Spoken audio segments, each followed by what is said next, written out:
Olá, tudo bem, professor? Alexandre Soares é língua portuguesa, continuando, subindo degraus devagarzinho. Aqui é a base da sintaxe. Ó, para começar, eu não quero ver você, meu aluno, falando sintaxe por aí, tá? Aluno alfacom não fala sintaxe, não. Não fala tóxico. Tá enchendo a cara de tóxico, né? Não, você fala tóxico. Cuidado que nem todo X é um dífono. Então, dífono é quando o X representa KS. Em tóxico, adífono. Mas em sintaxe, não. Não é sintaxe, é sintaxe. Essa é a base da sintaxe. Então, o primeiro passo é o seguinte. Temos de fazer a diferença entre frase, oração e período. Alexandre, é difícil? Michuruca. Então acompanhe comigo. Primeiro, num bate-papo entre você e mim, entre mim e você, eu falo assim, rapaz, e aí? Como é que você tá? Tá tudo bem? Quando eu falo tudo bem, não há dúvida de que você entende o que eu estou falando. Então, se você entende o que eu estou falando, aqui há uma frase, tudo bem. Então, frase é toda a unidade lógica de sentido, é aquilo que, é capaz de ser entendido quando você, no caso, quando você fala ou escreve. Então, repare aqui, tudo bem é uma frase, porque é uma unidade lógica de sentido. O grande detalhe está aqui. João saiu e tudo bem. Repare que tanto a primeira quanto a segunda são frases, mas você já viu uma diferença abrupta entre elas. Qual é a diferença? Tudo bem é uma frase que não traz consigo um verbo. Por isso, é chamada de frase, você vai anotar aí, frase nominal. Então, frase nominal por quê? Porque não tem verbo.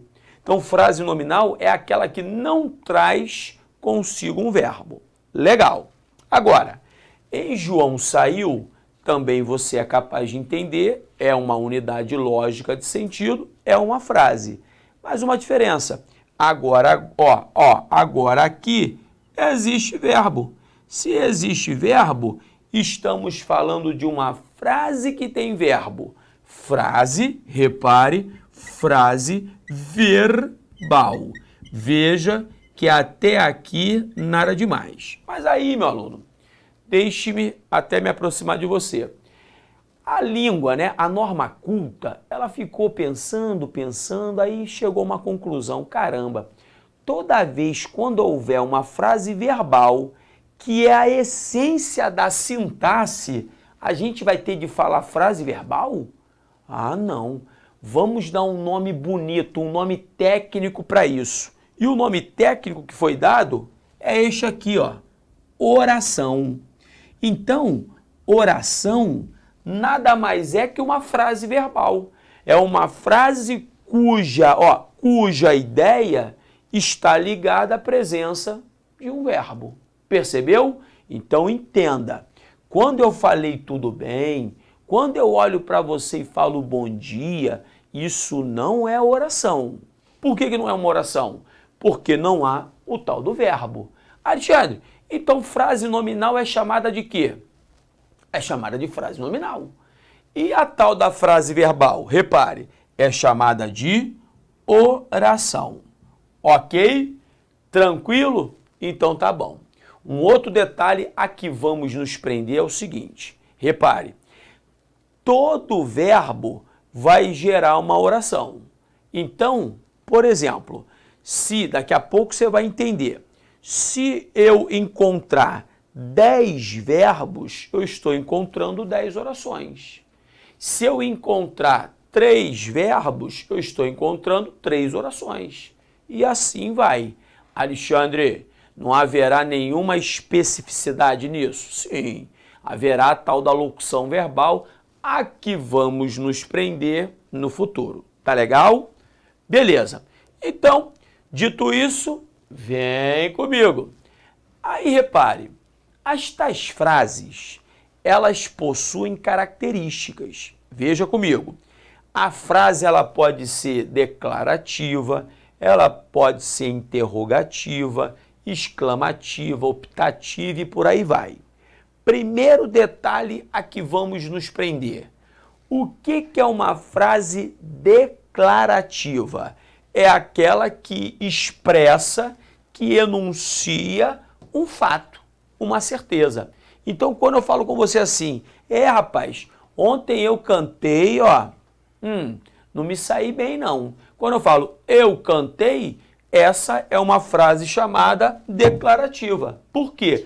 Porque ela, ó, enuncia, ela expressa um fato.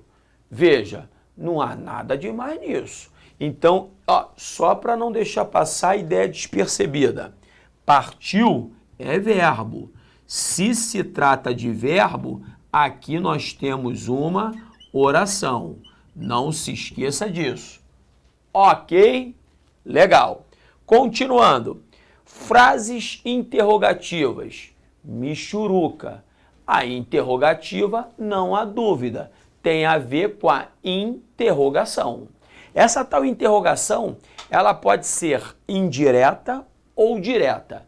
Indireta é aquela que não traz consigo o sinal de interrogação. Essa é indireta. Sinal de interrogação, você sabe, né? Este aqui. E a tal da frase interrogativa direta é aquela que traz o sinal de interrogação.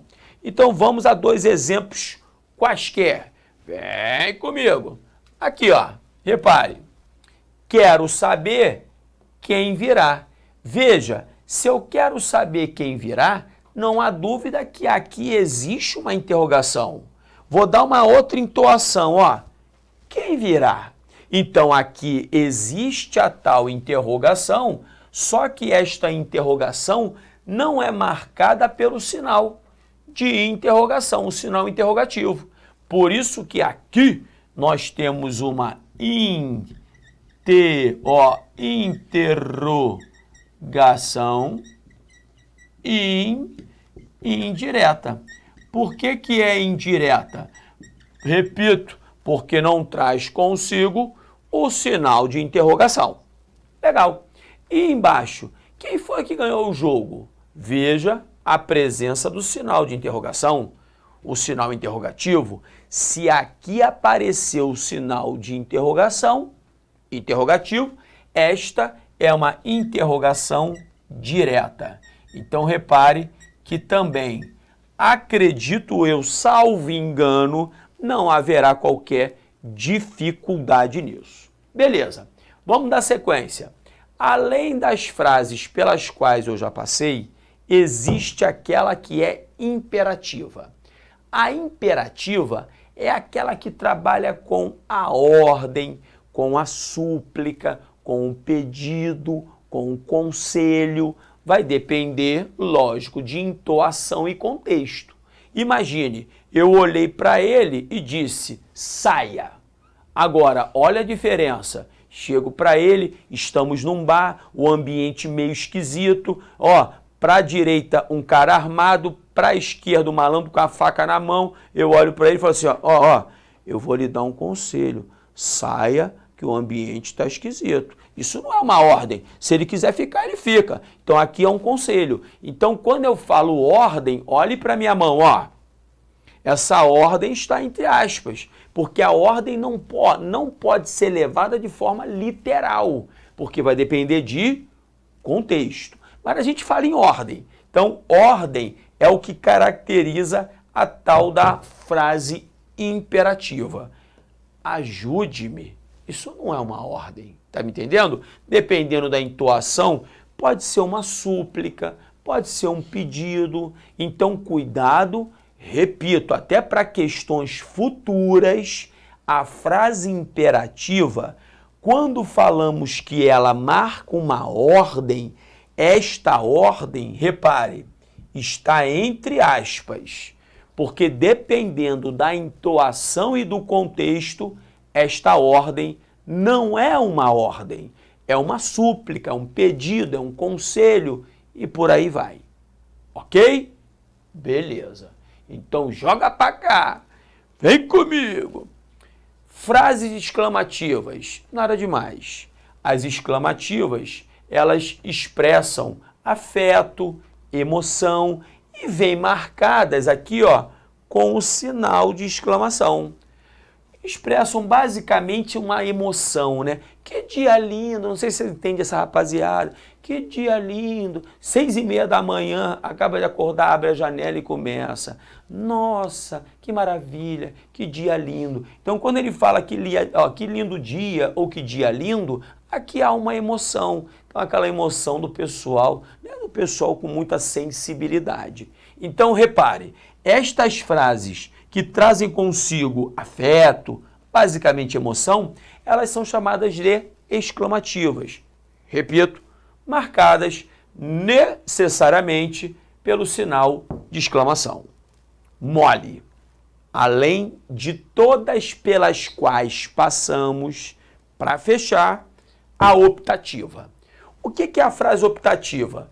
Ela se confunde com a exclamativa. Por quê? Porque ela traz a exclamação também. Mas a diferença é que a optativa, ela expressa um desejo. Normalmente, tem a ver com a palavra Deus.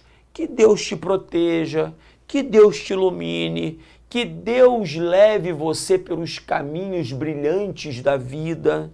Então, são frases que expressam um desejo, normalmente ligadas a Deus. Oh, glória! Que beleza! Então tá bom. Então, ó, frase optativa expressa um desejo. Legal. Oração em período. Alexandre, o que é essa bodega, essa diferença quando eu consigo pegar? Aí o que eu vou fazer? Ó, eu vou lá pro outro lado, a galera aqui da técnica melhor do planeta vai me acompanhar. Isso aqui não é bagunça não, isso aqui é alfacom, meu filho. Repare, vem pra cá. Deixe-me, ó, fazer aqui minha linha e vamos agora trabalhar juntos. Antes de eu, ao pé da letra, explicar a diferença entre oração e período, beber um golinho de água para levantar o moral. Repare só. Vou colocar aqui uns 2 exemplos para você entender. João, o primeiro. João saiu, michuruca. Outro, pedi, repare, pedi que você viesse. Um exemplo como este aqui. Legal. Veja e tente entender, por favor. O que é uma oração? Repetindo, oração é toda a unidade lógica de sentido ligada necessariamente à presença de um verbo. Para eu ver uma oração, eu tenho de ver verbo. Ok? Repare agora um detalhe. Se aqui, ó, em João saiu, existe um verbo, aqui existe uma oração. No outro exemplo, em pedir que você viesse, se existem 2 verbos, existem 2 orações. Não vejo rolo até aí. Agora tente entender a diferença. Vou escrever aqui, ó. O período, ele acaba se confundindo demais, peraí, deixe-me dar uma melhorada, com a oração por um detalhe bobo. E você vai entender. Período, repare o que eu vou lhe dizer, é uma unidade lógica de sentido que necessariamente tem de passar uma ideia completa. Repare. E essa tal unidade lógica de sentido chamada de período, ela, repare agora, hein? Ela se fecha por meio de 4 sinais de pontuação. Quais são os sinais? O ponto final, acompanhe, a exclamação, a interrogação e as reticências. Somente esses 4 sinais são capazes de fechar o tal do período. Muito cuidado com isso. Eu até vou colocar mais um exemplo aqui para você não dar mole. Repare, aqui em cima, ó, tudo, vou voltar a ele. Tudo bem? Uma interrogação. Tudo bem? Depois eu volto. Calma. Então, deixe-me voltar. Período é uma unidade completa de sentido, acompanhe, necessariamente unidade completa de sentido completa, tem que passar uma ideia completa, que se fecha por meio de 4 sinais de pontuação: o ponto final, a exclamação, a interrogação e as reticências. Legal. Agora, um detalhe que você vai ter de colocar no papel é o seguinte: para eu ver um período, no mínimo, tem de aparecer uma oração. Isso é importante.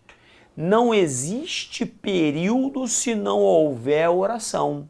Então, pelo menos uma oração tem de aparecer para eu falar em período. Não por acaso, em tudo bem, não existe período. Por que não existe período? Porque aqui não há oração. Você se lembra, aqui ó, é uma mera frase nominal. O que é uma frase nominal? É aquela que não traz consigo um verbo. Se não traz consigo um verbo, não é uma oração. Se não é uma oração, não há período não. Cuidado. Agora, veja embaixo. Agora que é o importante. João saiu. Entenda que aqui existe um pontinho, não existe? Se existe um pontinho e se só existe uma oração, você vai dizer o seguinte: quando você vir uma unidade, ó, completa de sentido, formada por apenas uma oração, este período é chamado de período bem simples. Por que o período é simples? Porque ele é formado por apenas uma oração. Alexandre, e se o período for formado por mais de uma oração? 2 ou mais orações? Aí é mole. Aí o período já fica mais complexo. Se ele fica mais complexo, a gente chama de período, repare, período composto. O período composto é aquele formado por mais de uma oração, 2 ou mais orações. E o período simples é aquele formado por apenas uma oração. O último, deixe-me ver aqui o tempo, repare só, o último detalhe aqui você vai se prender. O último, coloque no papel para mim. Quando nós virmos a presença do período simples, necessariamente o nome desta oração que sozinha foi capaz de formar uma unidade completa de sentido, essa oração tem um nome. É uma oração chamada absoluta. Por que ela é absoluta?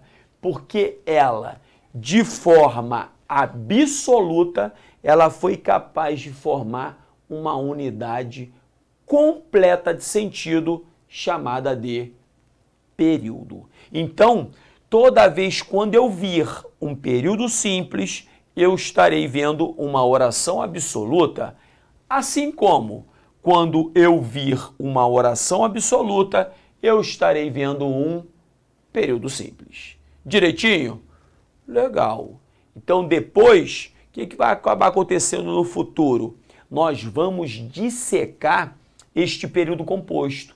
Você vai ver que no período composto pode haver uma independência entre as orações. Vamos falar que esse período, com orações independentes, sintaticamente, vamos chamá-lo de período composto por coordenação, ou, como é o caso, haverá uma relação, uma subordinação sintática, uma dependência entre as orações. Aí o período não é mais composto por coordenação. O período vai ser composto por subordinação. Então, a subordinação caracteriza a dependência entre as orações e a coordenação, a independência entre elas. Ok? Beleza? Cuidado, hein? não se esqueça destes sinais, os que são capazes de fechar o período. Ponto final, exclamação, interrogação e reticências. Tranquilo? Então tá. Adivinhe o que vamos fazer agora. Alexandre, beber uma cervejinha? Não, né? A gente vai fazer o exercício. Vou beber um golinho e vamos lá. Acompanhe comigo. Vamos juntos. Questão, deixa eu botar minha canetinha aqui. Questão número 1. Repare, como a água é racionada, os astronautas recorreram a panos úmidos para tirar o excesso de sujeira do corpo. Veja, primeiro sinal que fecha um período. Então, o primeiro período vai até corpo. Nos cabelos, como shampoo, eles usam um creme que não precisa ser enxaguado, pois foi desenvolvido para pacientes de hospitais que não podem ir ao banheiro. Repare, mais um sinal que fecha um período. Então, o segundo período vai até banheiro. Para o barbeador, a opção é um creme que faz espuma sem água. Acompanhe, mais um sinal que fecha um período. Então, repare aqui, meu aluno, que apareceram, concentre agora, apareceram 3 sinais que fecham períodos. Se apareceram 3 sinais, adivinhe quantos períodos há nessa passagem? 3. Então, o parágrafo se organiza sintaticamente em quantos períodos? Letra D. D de Deus. Pode marcar 3 períodos. Fabão, me coloque grandão. Tá vendo que não há qualquer dificuldade se você levar em consideração aqueles pontos que fecham os tais períodos, ok? Então tá. Vamos para a segunda questão? Segunda questão. Jogou, Fabão? Sobre os títulos, os meios de transporte mais utilizados no Brasil e mobilidade urbana no Brasil, é correto afirmar que ambos são organizados por, veja comigo, meu aluno, em os meios de transporte mais utilizados no Brasil, você não está vendo verbo. Se não está vendo verbo, aqui o que temos é uma frase. Mas que tipo de frase nós temos aqui? É aquela frase, repare, sem verbo. Frase sem verbo é frase nominal. Mas olha a outra, mobilidade urbana no Brasil. De novo, eu não tenho verbo. Se eu não tenho verbo, eu não tenho oração, não tenho período. O que eu tenho é apenas uma frase. Uma frase sem verbo é uma frase nominal. Então é correto afirmar que ambos são organizados por período? Letra E? Não. Letra D, por períodos? Não. Repare, por que não? Porque para ter período, eu preciso no mínimo de uma oração. Letra C, período? No caso, períodos? Não. Não, porque não há oração. Letra B de bola, orações? Negativo, porque não há verbo. Para ter oração tem de ter verbo. Então, aqui o que existe, na verdade, existem, são frases. Frases nominais, portanto, a letra A é a certa letra A de Alexandre. Número 3, 2 rituais. Mário Quintana, lindíssimo. No primeiro contato com os selvagens, que medo nos dá de infringir os rituais, de violar um tabu. É todo um meticuloso cerimonial, cuja infração eles não nos perdoam. Eu estava falando nos selvagens, mas com os civilizados é o mesmo, ou pior até. Quando você estiver metido entre finos, é preciso ter muito cuidado. Eles são tão primitivos. Mário Quintana, maravilhoso. Quantos períodos há no texto de Mário Quintana? Repare, vamos lá. Primeiro sinal aqui, ó, a exclamação. Então, primeiro período. Segundo sinal, ponto final. Segundo período. Terceiro sinal, a interrogação. Terceiro período. Repare. Quarto sinal, outro ponto final. Beleza. Quarto período. Não vai dar mole aqui, ó. Ou pior até, não é período. Você está entendendo por que eu tenho de explicar tudo isso? Não é período por quê? Porque esta passagem não traz consigo verbo. Se não traz consigo verbo, não é oração. É uma mera frase nominal. E frases nominais não formam períodos. Muito cuidado com isso. E aqui, finalmente, no último momento, repare, o último sinal que forma o período é a exclamação. Então, veja, 1, 2, 3, 4, 5 períodos. Se existem 5 períodos, a resposta, de novo, é a letra A de Alexandre. Vamos para número 4. Sobre o enunciado, a educação é o fundamento da construção de qualquer tipo de projeto de país. É correto afirmar que existe aqui um verbo, tá? Então, se existe um verbo, é a tal da oração absoluta, caracterizando o período simples. Se é um período simples, repare, caracterizando a tal oração absoluta, das opções presentes, letra A, período composto, negativo. Letra B, período simples, pode marcar. Letra C, é uma frase sem sentido. Era melhor não ter colocado essa opção, ridícula. Letra D, é uma frase sem verbo. O verbo ser está presente. Letra E, é uma oração sem sujeito. O sujeito é a educação. Então não há dúvida de que a letra B de brinquedo. Vamos para o número 5. O enunciado, socorro, de acordo com a análise sintática, é o quê? É simplesmente uma frase que não traz consigo o verbo. Frase que não traz consigo o verbo é frase nominal. E frase nominal é letra C, C de Cristo. Ok? Fiquei grandão, acompanhe comigo. Meu aluno, não é difícil não. É só tirar o enfeite do pavão, que ele deixa de ser misterioso. Estou esperando você no próximo. Um grande beijo. Fique com Deus. Tchau, tchau.